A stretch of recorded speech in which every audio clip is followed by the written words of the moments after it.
Bonjour et très heureux de vous retrouver pour méditer les textes de la parole de Dieu du 27e dimanche ordinaire, le 3 octobre. Ce dimanche, nous avançons avec Jésus sur le chemin de Jérusalem.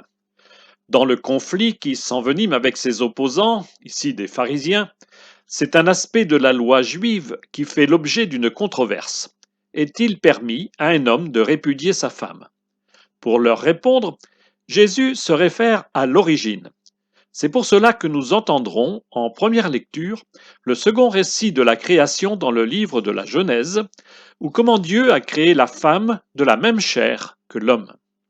La loi fondamentale qui relie ce récit à l'Évangile, c'est la règle que dit Jésus, ce que Dieu a uni, que l'homme ne le sépare pas. Le commentaire qu'en fait Jésus à ses disciples, ou la suite du récit qui met en scène des enfants, nous invite ce dimanche à souligner la beauté d'une vie familiale ancrée sur la fidélité à toute épreuve.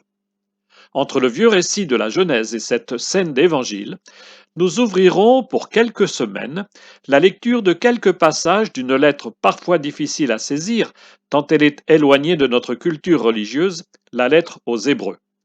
Ce dimanche, le bref extrait que nous entendrons nous invite à contempler la gloire du Christ qui s'est fait notre frère par sa mort sur la croix. Commençons donc par cette première lecture. Nos Bibles s'ouvrent sur deux récits de la création. Le premier, Genèse 1 et le début du chapitre 2 jusqu'au verset 4, décrit l'acte créateur du Seigneur en 6 jours, le septième jour devenant le jour du repos et l'origine du sabbat pour les Juifs. Le second récit, qui commence juste après, au chapitre 2, à partir du verset 4b jusqu'au verset 25, raconte de manière plus terre à terre comment Dieu a créé l'homme en le modelant de la poussière du sol, et comment il lui a insufflé la vie de son souffle divin. Mais voilà, l'homme est seul, et ce n'est pas bon, dit Dieu. Et la lecture de ce dimanche commence ici, en nous racontant comment Dieu a créé la femme en prenant la chair du côté de l'homme. Voilà l'os de mes os et la chair de ma chair, dit l'homme. Ce beau récit, du moins sa deuxième partie, se trouve au chapitre 2 de la Genèse, les versets 18 à 24. Pour les plus curieux, donnez-vous le plaisir d'aller lire ce récit en entier du verset 4b au verset 25. Le Seigneur Dieu dit: Il n'est pas bon que l'homme soit seul. Je vais lui faire une aide qui lui correspondra. Avec de la terre, le Seigneur modela toutes les bêtes des champs et tous les oiseaux du ciel, et il les amena vers l'homme pour voir quel nom il leur donnerait. C'étaient des êtres vivants, et l'homme donna un nom à chacun. L'homme donna donc leur nom à tous les animaux, aux oiseaux du ciel et à toutes les bêtes des champs. Mais il ne trouva aucune aide qui lui corresponde. Alors le Seigneur Dieu fit tomber sur lui un sommeil mystérieux, et l'homme s'endormit. Le Seigneur Dieu prit une de ses côtes, puis il referma la chair à sa place. Avec la côte qu'il avait prise à l'homme, il façonna une femme et l'amena vers l'homme. L'homme dit alors: Cette fois-ci, voilà l'os de mes os et la chair de ma chair. On l'appellera femme, Isha, elle qui fut tirée de l'homme, Ish. À cause de cela, l'homme quittera son père et sa mère, il s'attachera à sa femme, et tous deux ne feront plus qu'un. L'originalité de ce récit de la création tient en deux messages. Le premier, mais nous n'avons pas lu la première partie, présente Dieu comme un potier qui fabrique l'homme de la poussière du sol. Le sol en hébreu, c'est Adama, et l'homme, c'est Adam, Adam. C'est littéralement le terreux. Mais pas seulement, car sans le souffle de Dieu en lui, il n'est que matière inerte.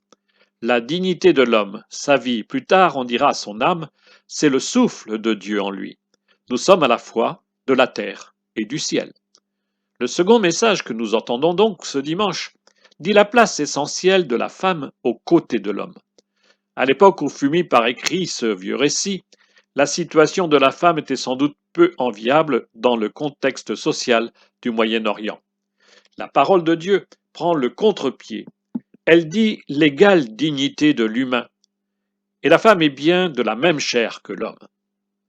La femme est l'avenir de l'homme, chantait un poète. Elle est d'abord son présent. La relation dans le couple est le fruit de la volonté divine, et de cette relation voulue par Dieu naît le bien, le bon, et les bénédictions, source de bonheur. Il n'est pas bon que l'homme soit seul, dit Dieu. Comment dire mieux la relation entre l'humanité et Dieu qu'en appréciant le don de Dieu qui unit l'homme et la femme.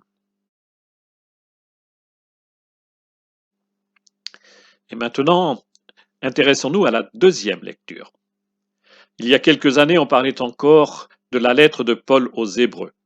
Mais les experts qui ont étudié le texte avec attention ont compris que ces pages étaient bien différentes du ton et du vocabulaire habituel de Paul. On ne sait donc pas qui est à l'origine de ce document, qui pourrait être une sorte de longue homélie envoyée à des églises éloignées. Elle médite longuement sur l'identité du Christ dans sa relation à Dieu. Il est le grand prêtre nouveau, le médiateur entre Dieu et l'humanité, nous dira-t-elle. Le mot-clé de cet enseignement, c'est le sacerdoce du Christ. Nous entrevoyons cette insistance dans la deuxième lecture de ce dimanche. La lecture proposée se trouve au chapitre 2, les versets 9 à 11. Frères, Jésus qui a été abaissé un peu au-dessous des anges, nous le voyons couronné de gloire et d'honneur à cause de sa passion et de sa mort. Si donc il a fait l'expérience de la mort, c'est par grâce de Dieu au profit de tous. Celui pour qui et par qui tout existe, voulait conduire une multitude de fils jusqu'à la gloire. C'est pourquoi il convenait qu'il mène à sa perfection, par des souffrances, celui qui est à l'origine de leur salut. Car celui qui sanctifie et ceux qui sont sanctifiés doivent avoir tous même origine. Et pour cette raison, Jésus n'a pas honte de les appeler ses frères. Ce bref passage résume le projet de Dieu tout en affirmant qui est ce Dieu pour les chrétiens. Au cœur de la foi chrétienne, Jésus. Il participe de l'acte créateur de Dieu entrevu dans la première lecture, celui par qui et pour qui tout existe. Le projet de Dieu, c'est de sauver la création. Le chemin de ce salut, c'est le don que Dieu a réalisé par la mort de Jésus et par ses souffrances. Le but du projet divin, c'est de rendre l'humanité semblable à Dieu, un peuple sanctifié, devenu saint comme Dieu seul est saint. C'est pour cela qu'il est devenu l'un de nous, notre frère en humanité. Un mot ici n'est pas encore prononcé, mais il est le mot-clé de la lettre aux Hébreux, sacrifice. La mort de Jésus, c'est bien un sacrifice, une mort assumée librement par lui pour sanctifier l'humanité livrée, mais délivrée au péché et à la mort. Et maintenant, nous allons lire l'évangile de ce dimanche. La question de la répudiation de la femme par son mari était l'objet de vifs débats au sein même du judaïsme. Certains défendant que l'homme pouvait se séparer aisément de sa femme, d'autres voulant limiter cette pratique pourtant courante dans une société patriarcale. Les pharisiens qui interpellent Jésus sur cette question voudraient l'enfermer dans un camp ou dans l'autre. La réponse de Jésus est radicale.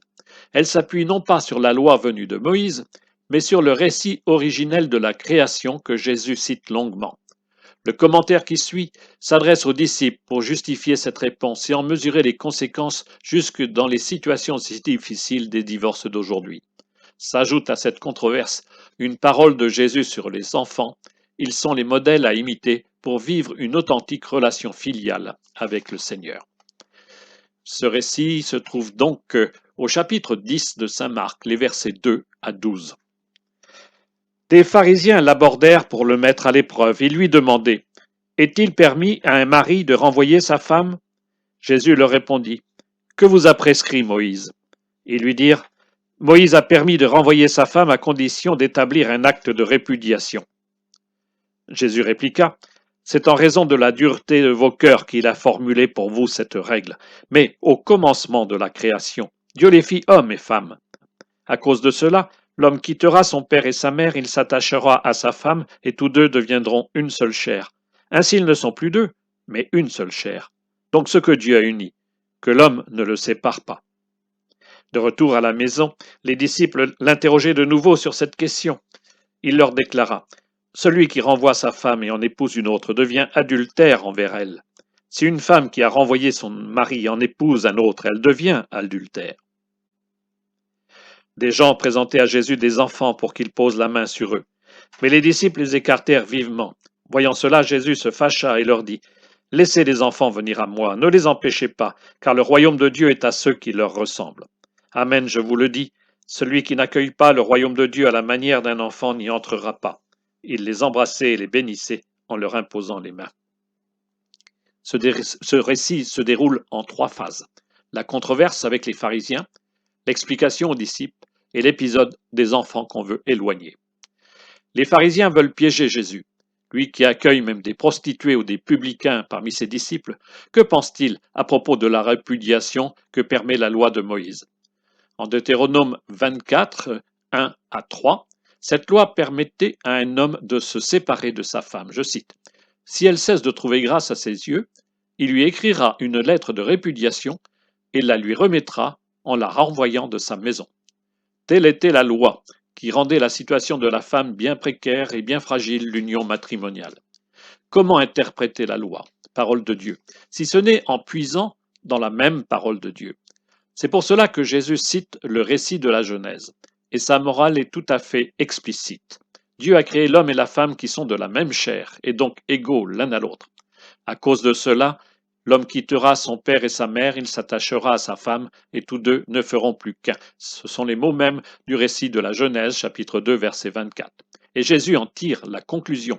Donc, ce que Dieu a uni, que l'homme ne le sépare pas. Ce n'est plus seulement la répudiation qui se trouve mise en cause, c'est même le divorce. La loi héritée de Moïse est devenue bien plus radicale, car elle exige des époux qui s'engagent dans une union conjugale à se promettre fidélité pour toujours.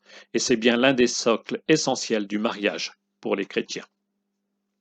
Ensuite, le dialogue entre Jésus et les disciples se déroule à la maison. C'est dans l'intimité de leur groupe, qui préfigure les premières communautés chrétiennes, que s'approfondit la réflexion. Jésus relie la répudiation et l'adultère. Rompre une union conjugale est infidèle à l'autre et à la promesse donnée.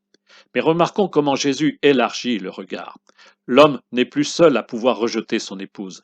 La femme, elle aussi, peut causer la rupture et séparer ce que Dieu a uni en portant la responsabilité de l'adultère.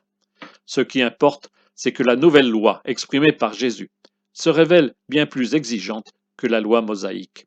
Chez Matthieu, Jésus affirme « Ne pensez pas que je sois venu abolir la loi ou les prophètes. Je ne suis pas venu abolir, mais accomplir. » Nous le vérifions ici. Le mariage pour un couple chrétien est exigeant. Reste, dans ces situations qui sont toujours douloureuses, à discerner comment l'Église peut accueillir et soutenir spirituellement ceux qui ont connu l'échec. Il devrait toujours être possible que les divorcés remariés, entre autres, s'entendent dire, comme le fit Jésus à la femme adultère, « Moi non plus, je ne te condamne pas. Va et désormais ne pêche plus. » La troisième partie de cet évangile semble ne pas avoir de lien avec ce qui précède. On ignore dans quel cadre se déroule ce récit. Jésus a déjà pris les enfants comme modèle du service et nous l'entendions il y a peu de temps, c'était au chapitre 9, les versets 35 à 37. Mais ici, la scène est d'abord pleine de douceur, sauf que Jésus se fâche. C'est rare. On connaît sa colère dans le temple de Jérusalem pour chasser les vendeurs de la maison du Père. Et Jésus prend ici à partie les adultes qui veulent chasser les enfants. Il exige qu'on les laisse l'approcher. Ils étaient la figure du serviteur. Voilà maintenant qu'ils deviennent le modèle du disciple, seul capable d'avoir le cœur à hauteur de Dieu. En ces temps encore proches de la rentrée scolaire, pensons à tous ces enfants empêchés de marcher à la rencontre du Christ. Comme quoi ce récit n'est pas si éloigné de ce qui précédait. Les parents chrétiens n'ont-ils pas les premiers la responsabilité de laisser leurs enfants s'approcher de Jésus? Mais pour bien entrer dans le message du Maître ce dimanche, pensons d'abord pour nous-mêmes à leur ressembler, et donc à avoir un cœur d'enfant, quand nous osons dire en vérité dans notre prière, Notre Père.